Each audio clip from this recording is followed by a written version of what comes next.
आज हम बात करने वाले हैं तुल्यांक की अवधारणा यानी कि इक्विवेलेंट कॉन्सेप्ट के सेकंड पार्ट पर। ठीक है ना। तो हमारा सेकंड पार्ट जो है उसमें हम बात करने वाले हैं, हमने लास्ट लेक्चर में बात की थी कि जो एनी यानी कि तुल्यांकों की संख्या, नंबर्स ऑफ इक्विवेलेंट। ठीक है ना। जो हमारा तुल्यांकों की संख्या बराबर क्या होता है, तुल्यांकों की संख्या को हम एन ई से प्रदर्शित करते हैं या डिफाइन करते हैं। ठीक है ना। तो इसका फॉर्मूला क्या होता है, दिया गया द्रव्यमान यानी कि डब्ल्यू, और हमारा जो तुल्यांक द्रव्यमान उसको हम कैसे प्रदर्शित करते हैं, ई से। ठीक है ना। जो हमारा अब फिर उसके बाद हमने बात की थी तुल्यांक भार, इक्विवेलेंट मास, ईएम को किससे प्रदर्शित करते हैं, एम अपॉन एन फैक्टर। ठीक है ना। द्रव्यमान बटा एन फैक्टर मतलब मैंने लास्ट लेक्चर में बताया था। ठीक है ना। उसके बाद हम आज रिलेशंस के बारे में बात करने वाले हैं, जैसे कि हमारा एनी यानी कि तुल्यांकों की संख्या, नंबर्स ऑफ इक्विवेलेंट, तुल्यांक मतलब तुल्यांक कितने हैं उस बारे में फॉर्मूला में चर्चा करने वाले हम। ठीक है ना। चूंकि हमारा जो एनी होता है, एनी यानी कि तुल्यांकों की संख्या इज इक्वल टू क्या होता है, डब्ल्यू अपॉन ई। यहाँ पे डब्ल्यू जो हमारा है क्या है, दिया गया द्रव्यमान है। ठीक है ना। और जो हमारा ई है वो क्या है, तुल्यांकी द्रव्यमान यानी कि तुल्यांकी मास, इक्विवेलेंट मास यानी कि तुल्यांकी भार। जो हमारा इक्विवेलेंट मास हम इसको ई एम से प्रदर्शित करते हैं। ठीक है ना। सो हम यहाँ पे ई एम की जगह पे क्या लिख सकते हैं, एम अपॉन, चूंकि हम एन इज इक्वल टू क्या लिख सकते हैं, डब्ल्यू अपॉन एम। तो यहाँ पे क्या करेंगे हम, ई एम की जगह पे क्या लिख देंगे, इक्विवेलेंट मास। ई एम का मतलब इक्विवेलेंट मास। ठीक है ना। तो हम ई एम की जगह पे क्या लिख सकते हैं, अब एम अपॉन एन फैक्टर। तो यदि हम एन फैक्टर को ऊपर ले देते हैं तो इसका फॉर्मूला क्या बन जाएगा, W into N factor upon M. हमें यहाँ पे पता है कि जो डब्ल्यू हमारा दिया गया द्रव्यमान है।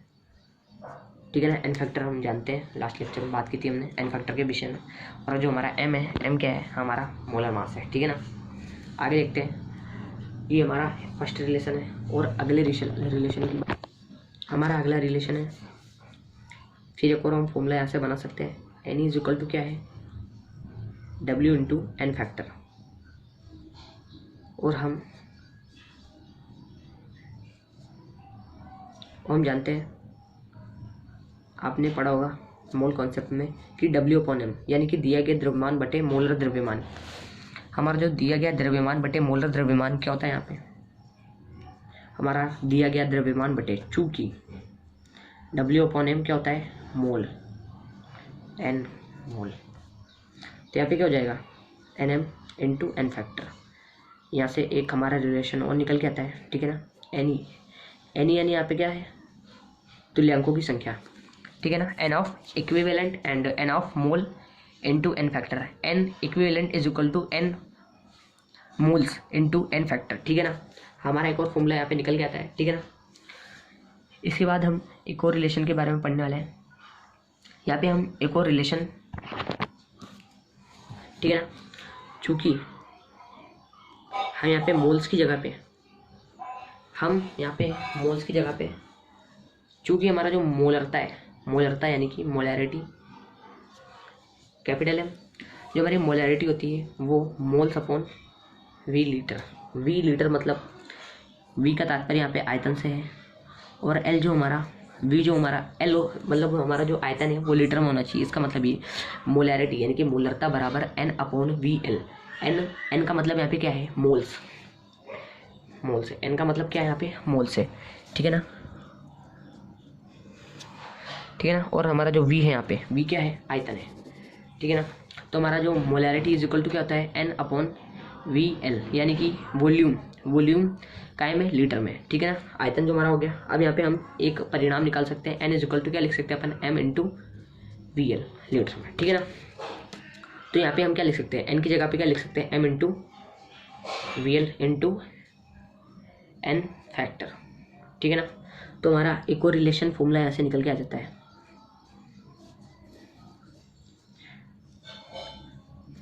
हमने यहाँ पे एनी यानी कि तुल्यांकों की संख्या के कुल 4 फॉर्मूले बना लिए। हमारा फर्स्ट फॉर्मूला था तुल्यांकों की संख्या इक्वल टू दिया गया द्रव्यमान यानी कि डब्ल्यू अपॉन तुल्यांकी भार, तुल्यांकी द्रव्यमान यानी कि ई। ठीक है ना। सेकंड फॉर्मूला हमने बनाया कि N E is equal to W upon E M मतलब कि ई एम मतलब क्या होता है यहाँ पे, इक्विवेलेंट मास। ठीक है ना। अब इक्विवेलेंट मास को अपन क्या लिख सकते हैं, एम अपॉन एन फैक्टर। यहाँ से इससे यहाँ पे हमने लिखा m अपॉन n फैक्टर यहाँ पे लिखने पर हमारा क्या सूत्र बना, w into N factor upon m, ठीक है ना। नेक्स्ट फॉर्मूला हमने यहाँ पे बनाया n is equal to w into N factor upon m, ठीक है ना। तो हमने w अपॉन m को क्या लिख दिया यहाँ पे, मोल्स लिख दिया, n यानी कि मोल, nm मतलब यानी कि मोल्स, ठीक है ना। हमने यहाँ पे मोल लिख दिया। उसके बाद हमने इस मोल को m इंटू वी में कन्वर्ट किया, वी मतलब कि आयतन, और हमारा m यहाँ पे m हमारी मोलरता है और हमारा जो v है आयतन, nm मोलों की संख्या, ठीक है ना। nm इज इक्वल टू क्या होता है, मोलों की संख्या, ठीक है ना। और यहाँ में हमारा जो em है, em क्या है हमारा, यहाँ पे तुल्यांकी भार है, क्या है em क्या है हमारा, तुल्यांकी भार है, ठीक है ना। अगले रिलेशन की हम बात करेंगे अभी। अब हम यदि बात करें नॉर्मलता के बारे में, नॉर्मलता को हम इंग्लिश में नॉर्मेलिटी भी बोलते हैं, और इसका जो हमारा यूनिट होता है मात्रक, इसका मात्रक हमारा नॉर्मल होता है, इसके मात्रक को ही हम नॉर्मल बोलते हैं, ठीक है ना। इसके बारे में आगे बात करें तो हमारा नॉर्मलता का फॉर्मूला क्या होता है, m into N N factor. यहाँ पे हमारा जो कैपिटल m है, मोलैरिटी यानी कि मोलरता, m हमारा यहाँ पे मोलरता है, और हमारा n नॉर्मलता, नॉर्मेलिटी, और n फैक्टर आपको पता ही है, ठीक है ना। तो अपन इस फॉर्मूले को हम एक ट्रिक से याद रख सकते हैं। इस ट्रिक को हम बोलेंगे नमन, ना से नॉर्मलता, माँ से मोलरता, ना से n फैक्टर, ठीक है ना। समझ गए होंगे मेरी बात को आप, ठीक है ना। अब यहाँ पे अगर अपन यहाँ पे हम आप एक नोट पॉइंट लिखने का, नोट फॉर्मूला, यहाँ पे हम चूँकि हमें पता है कि n is equal to m VL, और m यहाँ पे हमारा मोलरता और VL हमारा क्या है, आयतन है, और n फैक्टर होता है, सब यहाँ पे क्या है, इंटू के फॉर्म में होता है, ठीक है ना। तो चूँकि अपन को यहाँ से एक रिजल्ट मिल रहा है, चूँकि नॉर्मलता, जो हमारी नॉर्मलता है ना, जो हमारी नॉर्मलता क्या है यहाँ पे, m इंटू एन फैक्टर है, ठीक है ना। तो जो हमारी नॉर्मलता है m इंटू एन फैक्टर है, अपन यहाँ पे n इक्विवेलेंट यानी कि जो तुल्यांकों की संख्या इज इक्वल टू क्या लिख सकते हैं, नॉर्मलता इंटू VL यानी कि नॉर्मलिटी इंटू आयतन वैल्यू, ठीक है ना। ऐसा क्यों लिखते हैं, क्योंकि अपन को यहाँ से एक परिणाम निकला है, n is equal to m into N factor, m ये रहा और हमारा n फैक्टर ये रहा। तो यहाँ से अपन एक रिजल्ट निकाल सकते हैं, तुल्यांकों की संख्या, तुल्यांक संख्या यानी कि n is equal to n into VL यानी कि वॉल्यूम, किस में, लीटर में, ठीक है ना। अब हम यहाँ से एक फॉर्मूला निकाल सकते हैं, n is equal to N upon VL, यानी कि ये तो हमारी तुल्यांक है और ये हमारा क्या है, आयतन, और हमारा ये क्या है, नॉर्मलता। यहाँ से एक और रिजल्ट निकल आया कि नॉर्मलता को हम एन यानी कि तुल्यांक और VL को अपन आयतन के रूप में ले सकते हैं। अपन से एक और फॉर्मूला निकल आया यहाँ पे, ठीक है ना।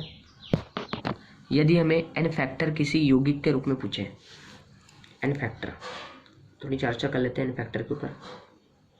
हमारा n फैक्टर है, जैसे कि मान लो कि हमने लिया MnO4 माइनस 1, ठीक है ना। इससे बन रहा है हमारा 1 Mn+2। अब यहाँ पे देख रहे होंगे आप, अब हम यहाँ पे क्या करेंगे, जो मैग्नीज है, यहाँ पे हमारा जो Mn है, अब यहाँ पे Mn का n फैक्टर पहले निकालना पड़ेगा हमारे को, क्योंकि इधर हमें सिर्फ और सिर्फ Mn का n फैक्टर दे रखा है, यानी वैलेंसी दे रखी है, ठीक है ना। तो हम सबसे पहले इसको फाइंड आउट करेंगे Mn को। तो हमने माना कि इसका जो वैलेंसी है x है, n फैक्टर x है, प्लस ये कितने बार है हमारा 4 है, 4 टाइम्स है, ठीक है ना। और हमारे यहाँ पे O का क्या होता है, O की जो वैलेंसी होती है -2 होती है, और इज इक्वल टू क्या दे रखा है, -1। यहाँ पे 1 मानेंगे, अगर कुछ नहीं होगा तो 1 ही मांगेंगे अपन, तो इज इक्वल टू -1 लिख देंगे, और इसके बाद x आ गया इंटू करने पर, और -8 आ गया इज इक्वल टू 1। अगर अपन इस 8 को उधर भेजते हैं तो प्लस का हो जाएगा, और हमारे यहाँ पे क्या आ जाएगा, +7। यानी कि जो हमारी Mn की संयोजकता, मतलब यानी कि n फैक्टर है Mn का, हमारा n फैक्टर Mn क्या आ जाएगा +7, यहाँ पे क्या होगा +7। अब यहाँ पे कितने इलेक्ट्रॉनों का चेंज आ रहा है, यहाँ पे 7 है, यहाँ पे 2 है, कितने 5 इलेक्ट्रॉनों का क्या आ रहा है फर्क आ रहा है, ठीक है ना। तो हमारा यहाँ पे n फैक्टर क्या हो जाएगा, n फैक्टर रिएक्शन, जो हमारे इस रिएक्शन का n फैक्टर है वो क्या हो जाएगा 5 हो जाएगा आंसर, ठीक है ना। तो हम n फैक्टर इस रूप में निकाल सकते हैं, ठीक है ना। एक ये एग्जांपल ट्राई करके देखिएगा, C2H4 2- से CO2, ठीक है ना। नहीं आया तो कमेंट में लिखिए try it, answer in comment, answer comment में बताइएगा। धन्यवाद। और हमारे चैनल को सब्सक्राइब करना मत भूलिएगा, लाइक एंड शेयर करना मत भूलिएगा वीडियो, और इससे ऐसी ही जब अच्छी वीडियो के लिए हमारे चैनल को सब्सक्राइब कीजिए। धन्यवाद।